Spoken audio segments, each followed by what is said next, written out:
আসসালামু আলাইকুম। প্রিয় দর্শক, আনন্দ মঞ্চের আলাপ চাইতে আপনাদের সকলকে আমন্ত্রণ। আমি কি বিষয়টা নিয়ে কথা বলছি যে তিনটি দাবি বা তিনটি শর্ত ছিল। এই যে আমাদের গিয়েছিল খলিলুর রহমান, ইন্ডিয়াতে গিয়েছিল। ইন্ডিয়াতে যাওয়ার পরে ওখানে আসলে তিনটা দাবি উঠেছিল, যার মধ্যে একটা দাবি ছিল বাংলাদেশের পক্ষ থেকে, যেটা খলিলুর রহমান করেছিলেন, এবং দুইটা দাবি আবার ইন্ডিয়া পাল্টা করেছিলেন।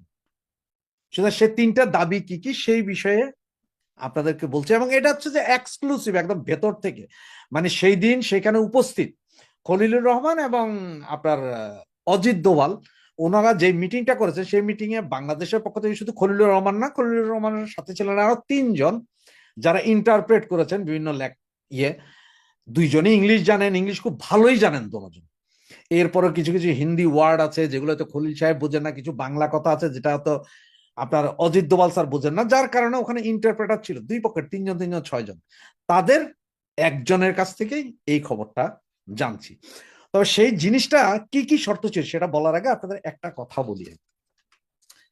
যেখানে সারা বাংলাদেশ ক্ষেপে আছে, ইন্ডিয়ার সাথে কোনো সম্পর্ক রাখবে না, ইন্ডিয়াকে দেখতে পারতেছে না, পাইলে তো ইন্ডিয়ারে পারলে মানে টুকরা টুকরা করে খেয়া ফেলাবো আমরা, এই অবস্থা। সেই জায়গায় হঠাৎ করে খলিল সাহেব কেন ইন্ডিয়াতে গেলেন, এটা যেন আপনার মাথায় ঘুরতেছে। আরেকটা প্রশ্ন হয়তো আপনাদের মাথায় এখন হয়তো ঢুকে নাই, বা অনেকে চিন্তা করছেন, কিন্তু মানে ওই যে বলে না যে গলা পর্যন্ত আসছে ভাই মুখ দিয়ে বের হচ্ছে না, এরকম অবস্থা অনেকেরই আছে, যেটা আমারও গত 2-3 দিন যাবত আসলে আমি মানে ভাবতেছিলাম, কিন্তু ব্যাপারটা আমি পুরো বুঝে উঠতে পারছিলাম না। এই যে আপনার একটা হয়েছে, মিটিং যেটা হয়েছে, এটা হচ্ছে নিরাপত্তা, মানে জঙ্গিবাদ এবং সামুদ্রিক নিরাপত্তার ঝুঁকি সম্পর্কে একটা আলোচনা। সেখানে যেমন ভারত আছে, নেপাল, ভুটান, এই ধরনের কিছু দেশ আছে, কিন্তু সে জায়গায় চায়না বা পাকিস্তান নেই।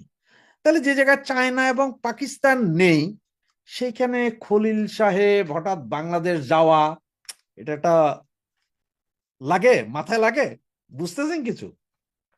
এরপরে দেখেন, যেমন ইন্ডিয়া কোয়াডে ছিল, যেটা আমেরিকা ইন্ডিয়া কোয়াড, এগুলার কোনো চুক্তিতে কিন্তু বাংলাদেশ স্বাক্ষর করেনি, শেখ হাসিনা কোনো চুক্তিতে যায়নি এর ধরনের।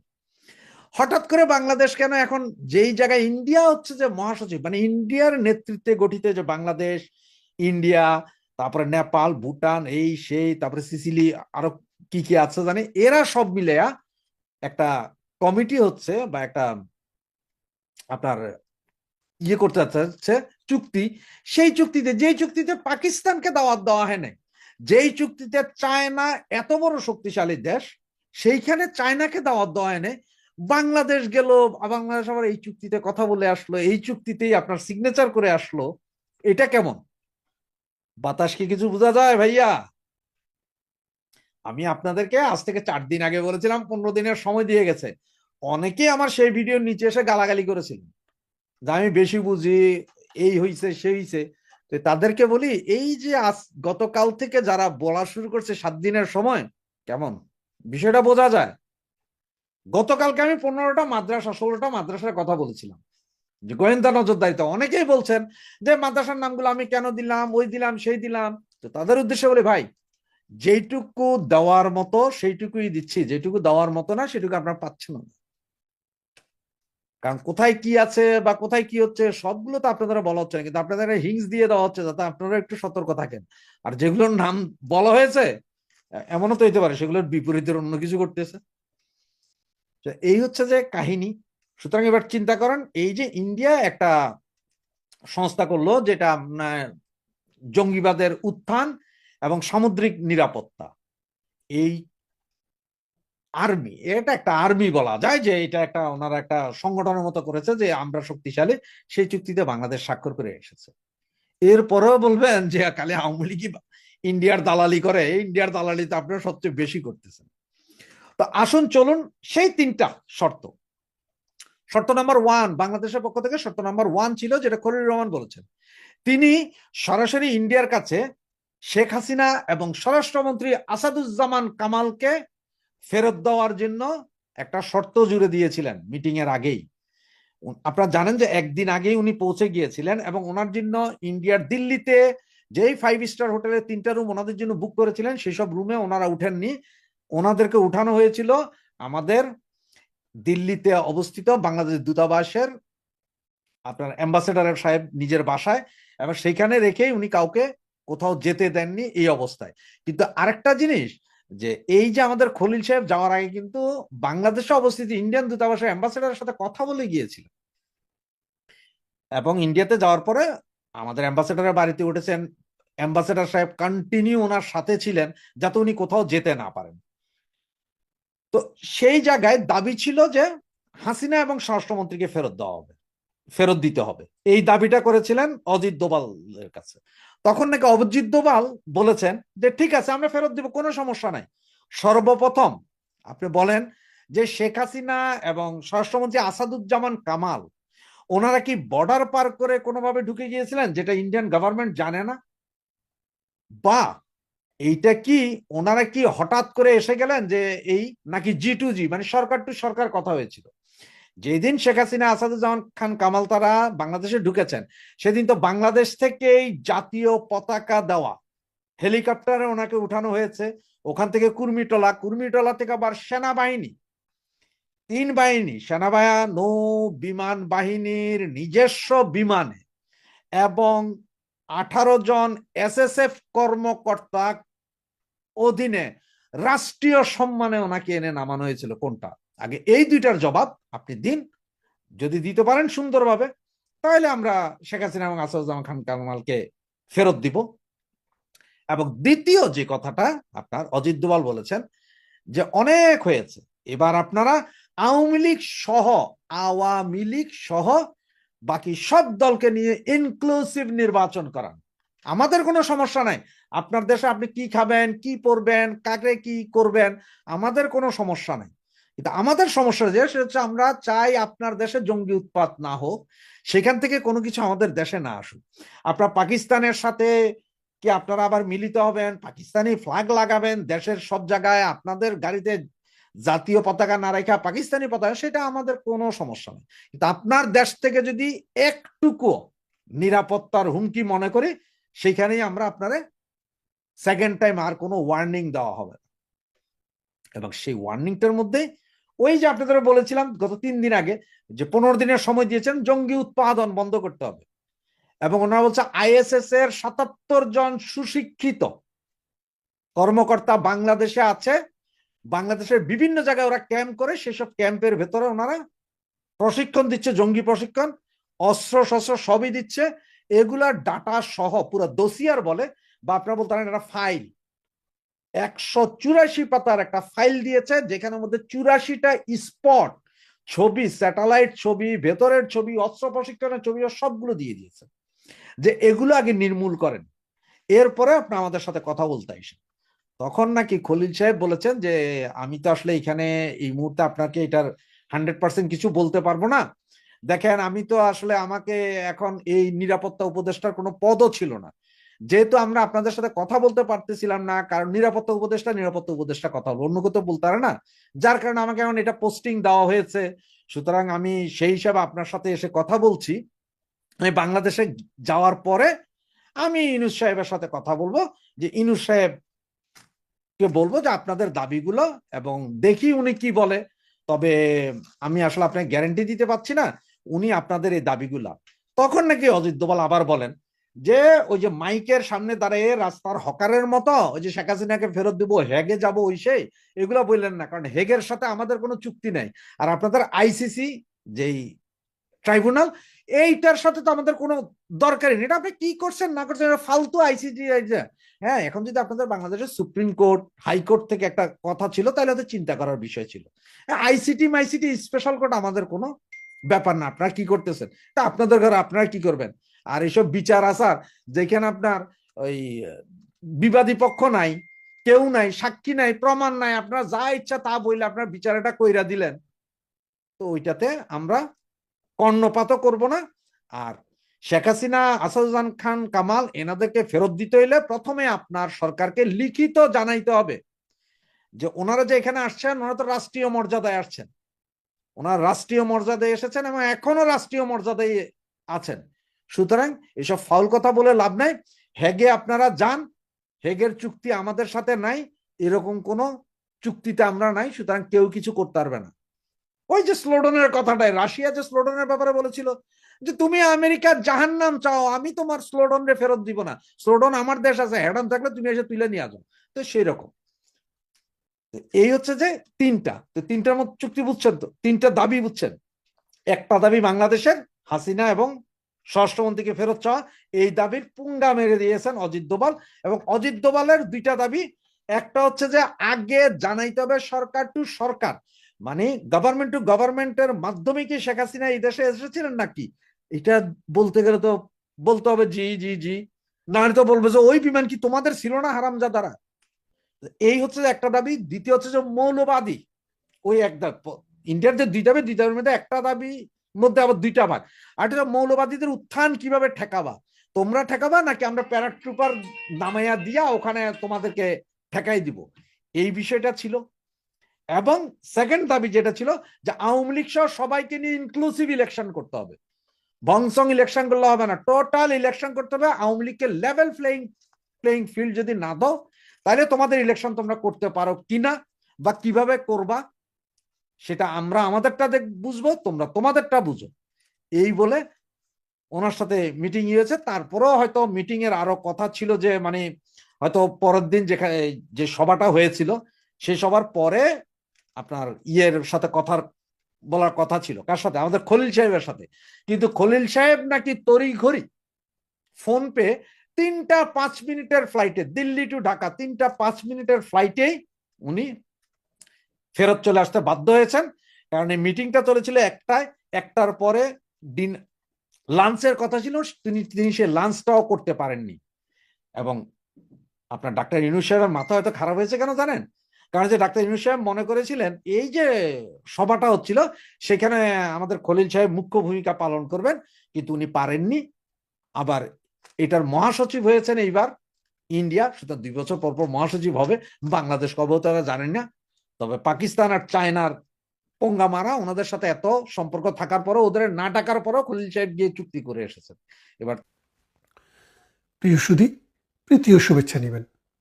আসলে বাংলাদেশের অনাচার, অত্যাচার, অজাচার দেখতে দেখতে আপনারা অনেকেই কিন্তু শিখ হয়ে গেছেন। এর পিছনের মূল কারণটা হচ্ছে আপনারা কিন্তু এরকম বাংলাদেশ চাননি। এই বাংলাদেশ গত 53 বছর 54 বছরে আমাদের বিভিন্ন রাজনীতিবিদদের, রাজনৈতিক নেতাদের, কর্মীদের অক্লান্ত পরিশ্রমে বাংলাদেশ দক্ষিণ পূর্ব এশিয়াতে অন্য যেই কোনো দেশের চাইতে সামাজিক, রাজনৈতিক, অর্থনৈতিক, ভৌত অবকাঠামো, সামাজিক অবকাঠামো, শিক্ষা, সংস্কৃতির বিকাশে অনেক অগ্রণী ভূমিকা পালন করেছে। শুধুমাত্র গণতান্ত্রিক প্রেক্ষাপট বাংলাদেশে যেহেতু একাধিকবার 3 বার 4 বার আর্মি ইন্টারভেনশন হয়েছে, আমাদের গণতন্ত্রের উন্নয়ন সেইভাবে হয়নি। কিন্তু সত্যিকার অর্থে আমাদের প্রতিবেশী যেই কোনো দেশের চাইতে আমরা ভালো করছিলাম। এমন সময় শকুনের দৃষ্টি পড়ল বাংলাদেশের উপরে। এই বাংলাদেশের উত্থান, এই বাংলাদেশের পতন, এই বাংলাদেশের জন্ম এবং এই বাংলাদেশের মৃত্যু, সব কিছুর সাথে আমাদের প্রতিবেশী রাষ্ট্র ভারত সবসময় অঙ্গাঙ্গিভাবে জড়িত থাকবে।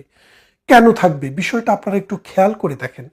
বাংলাদেশ রাষ্ট্রটির যখন জন্ম হয়, এটি গরিব রাষ্ট্র ছিল। পাকিস্তানের পূর্বাংশ খুবই গরিব অঞ্চল। এই গরিব অঞ্চলের না আছে অন্ন, বস্ত্র, বাসস্থান, শিক্ষা, চিকিৎসা, কোনো কিছুই নেই, যুদ্ধ করা তো দূরের কথা।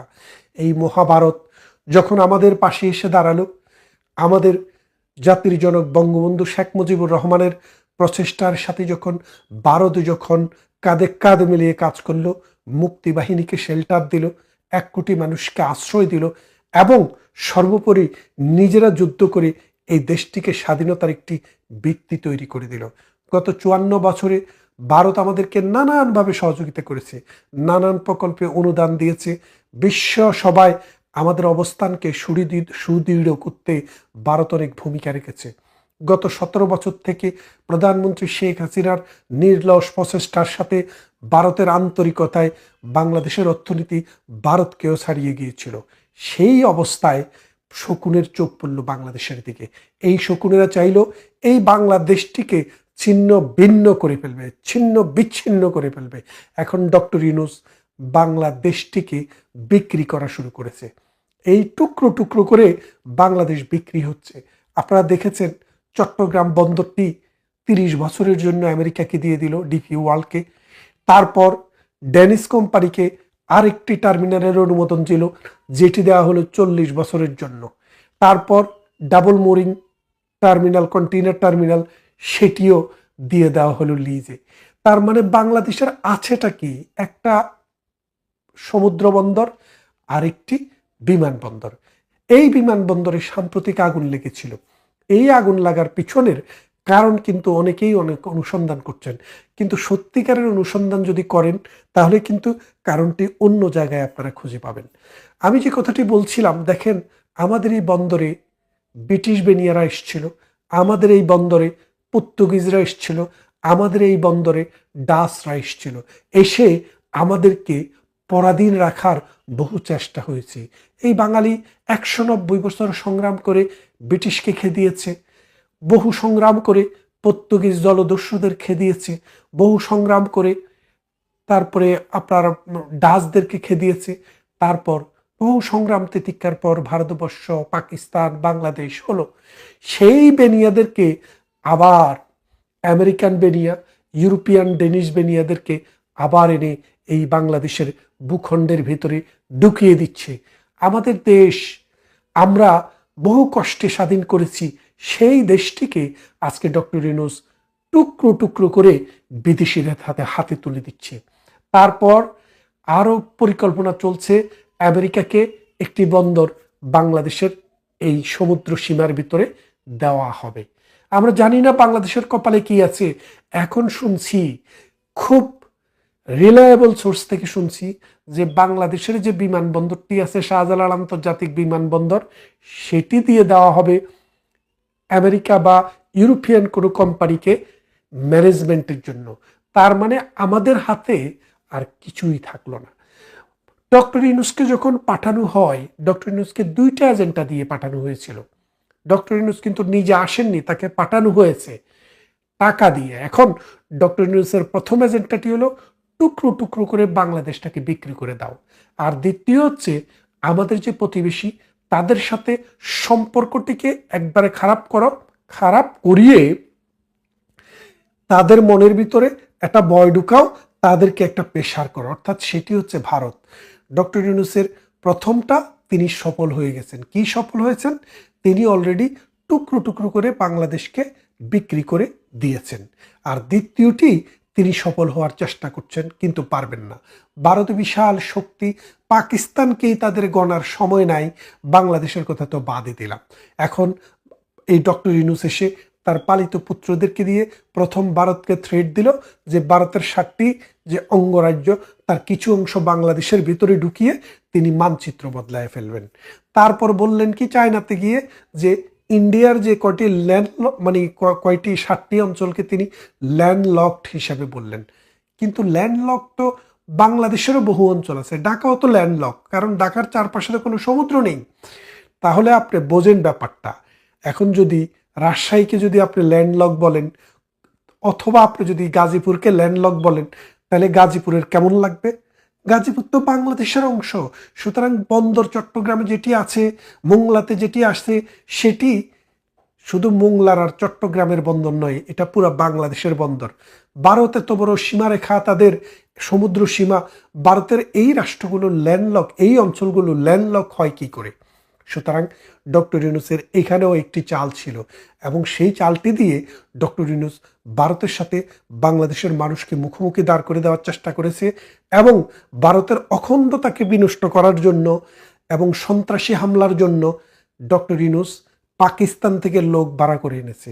লস্করে তৈয়বা ডক্টর ইউনূস অনুমোদন দিয়েছে, জৈশে মোহাম্মদী তাদেরকে অনুমোদন দিয়েছে, এবং তিনি কি করেছে বলেছে তারা এখন আসতে আর ভিসা লাগবে না, এয়ারপোর্টে আসলেই চিল দেওয়া হবে। বাংলাদেশের মতো জায়গায়, যে দেশ বাংলাদেশকে স্বাধীনতা যুদ্ধে সহযোগিতা করেছে, এতদিন থেকে শুনেছেন যে গোলামি চুক্তি, কিন্তু দেখা গেল একটি চুক্তিও গোলামি চুক্তির কোনো বিন্দু মাত্র লেশ মাত্র কিছু নেই। ডক্টর ইউনূস একটি চুক্তিও বদলাতে পারেননি, বদলানোর চেষ্টাও করেননি। গঙ্গার যে পানি চুক্তিটি শেষ হয়ে যাবে আগামী বছর, সেই চুক্তিটি নিয়ে কোনো কথাই ডক্টর ইউনূস বলেননি। কারণ ডক্টর ইউনূস জানেন তার এজেন্ডা দেশকে উন্নত করা নয়, দেশকে কবর দেওয়া। এর বিনিময়ে ডক্টর ইউনূস কি পেয়েছেন? দুইটি জিনিস। এক তো তিনি ক্ষমতা পেয়েছেন, ক্ষমতার ব্যবহার করছেন তার সৈদ্য গোষ্ঠীকে এবং তার সৈদ্য পুরুষের আত্মীয় স্বজনকে এখানে আত্মীয়করণ করছেন, তার গ্রামীণ ব্যাংকের সমস্ত পয়সা মাফ করিয়ে নিচ্ছেন। আরেক দিকে তিনি এই কন্ট্রাক্টগুলো দিয়ে কোটি কোটি টাকা হাতিয়ে নিচ্ছেন। এই হাতিয়ে নেওয়ার বাগ ডক্টর আসিফ নজরুল পাচ্ছে ওই যে শিশু উপদেষ্টারা, এবং পাচ্ছে এনসিপি। জামাতকেও দেয় কিনা জানি না, বিএনপির কপালে কিছুই নাই। এখন বিএনপিকে বাংলাদেশের রাজনীতিতে কবর দেওয়াও ডক্টর ইউনূসের একটি এজেন্ডা। তবে কবর দেওয়ার আগে ডক্টর ইউনূস বের হওয়ার কোনো সুযোগ আছে কিনা সেটা তিনি অনুসন্ধান করছেন। যদি না থাকে তাহলে বিএনপিকে কবর দেওয়া সম্ভব হবে না। আর যদি কোনো সুযোগ পান তাহলে বিএনপিকেও শেষ করে দেওয়ার প্রকল্প নিয়েই তিনি এসছেন। এখন এই যে একটি বাংলাদেশ টুকরো টুকরো করে বিক্রি করে দিচ্ছে ডক্টর ইউনূস, কোথায় আমাদের মতিউর রহমান যিনি বড় বড় কলাম লিখতেন বাংলাদেশ বিক্রি হয়ে যাচ্ছে, কোথায় আমার মাহফুজা নাম, কোথায় আমার ওই যে মানে ট্যাবলয়েড পত্রিকার মতি সাহেব, কোথায় আপনারা, কোথায় আনু মোহাম্মদ, কোথায় আমাদের বিশ্ববিদ্যালয়ের সেই লাল বদরেরা? আজকে কিন্তু ডক্টর ইউনূস একদিকে শেখ হাসিনার ফাঁসির রায় অনুমোদন করছেন, আরেকদিকে 30-40 বছরের জন্য বাংলাদেশের একটা অংশকে বিক্রি করে দিচ্ছেন। ছি বাংলাদেশ, ছি বাংলাদেশ, তুমি ঘুরে দাঁড়াও, তা না হলে তোমার অখণ্ডতাও থাকবে না, তোমার দেশের মানচিত্রও থাকবে না। তোমার প্রতিবেশীরা অশান্তিতে থাকলে তুমিও শান্তিতে থাকবা না। ভালো থাকবেন, কথা হবে অন্য কোনো ভিডিওতে, অন্য কোনো দিন। সপ্তাহ দুয়েক থেকেই মাথায় চিন্তাটা ঘুরঘুর করছিল। গতকাল একটা অডিও শোনার পর আবার সেই চিন্তাটা আরও পোক্ত হলো। সেটা হচ্ছে, শেখ হাসিনা কি স্পষ্টভাবে গণঅভ্যুত্থানে ঘটা ঘটনার জন্য ক্ষমা চাইবেন? এই প্রশ্নটা আসলে মাথায় এসছে, মাথায় প্রশ্নটা ঘুরঘুর করছিল। আপনারা অনেকেই হয়তো এই অডিওটা শুনেছেন। এখানে শেখ হাসিনা হাসান মাহমুদের সাথে, তখনকার পররাষ্ট্রমন্ত্রী, আলাপ করছিলেন। অনেক রকম কথা আছে, খুব লম্বা না, আমি অনুরোধ করব আপনারা এই ক্লিপটা শুনে নেবেন। আগে কন্টেন্ট নিয়ে বলি, তারপরে এই অডিও ক্লিপ নিয়ে আরও কিছু প্রশ্ন আছে, সেগুলো করতে চাই। তিনি সেখানে হাসান মাহমুদের সাথে কারো কারো যোগাযোগের কথা বলছেন, ডিপ্লোম্যাটরা তার সাথে বসতে চাইছেন না, নানান রকম ঝুঁকির কথা বলে এটা হাসান মাহমুদ জানাচ্ছেন।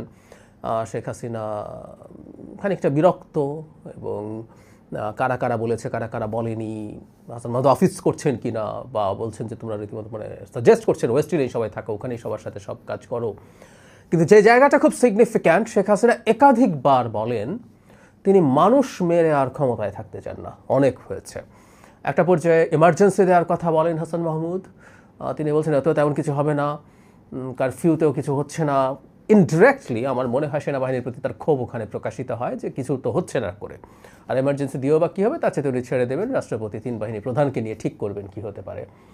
তিনি রিপিট করেন তিনি মানুষ মেরে আর ক্ষমতায় থাকতে চান না, এই দেশে আর না, মানে তিনি পালিয়ে যাওয়ার নিয়ত আছে, এটাও বোঝা গেছে। বিভিন্ন এলাকায় তার দলের লোকজনের উপরে যেভাবে চড়াও হচ্ছে, কিছুতেই কিছু ঠেকানো যাচ্ছে না, আগুন লাগিয়ে দিচ্ছে নাকি গান পাউডার দিয়ে, ইত্যাদি ইত্যাদি। কিন্তু যে জায়গাটা মেইন টেক অ্যাওয়ে, তিনি মানুষ মেরে ক্ষমতায় থাকতে চান না।